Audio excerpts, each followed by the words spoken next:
Hello बच्चों। तो इस क्वेश्चन में एक्चुअली बोला गया था कि सिलेंड्रिकल रॉड्स हैं और सभी का जो मटेरियल है वो सेम है। तो हमसे पूछा है सबसे lowest rate of flow of heat किस में होगा, राइट, ये पूछा है।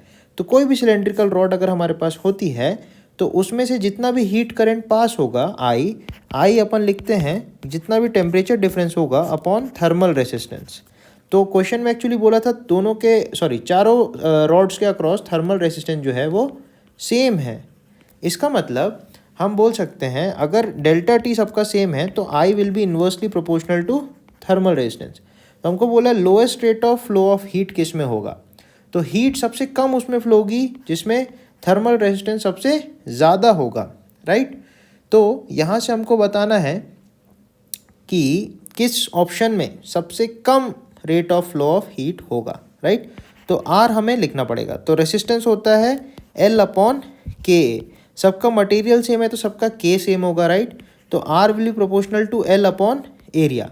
तो ऐसे करके चारों का अगर हम ये लिखते हैं तो फर्स्ट के लिए R is proportional to L by area, area होगा pi 1 square.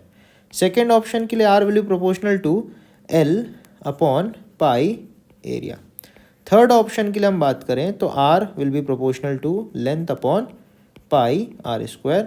And similarly fourth option के लिए आप लिखोगे तो R will be proportional to length upon pi into 4 का स्क्वायर। तो इन चारों में आर सबसे ज़्यादा किसका आपको दिखाई दे रहा है, तो आप अगर ध्यान से देखोगे तो फर्स्ट ऑप्शन में आर सबसे ज़्यादा है। इसका मतलब आर जिसका सबसे ज़्यादा करंट उसका सबसे कम होगा।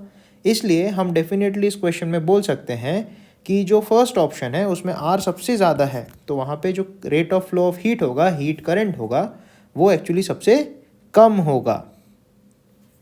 थैंक यू बच्चों।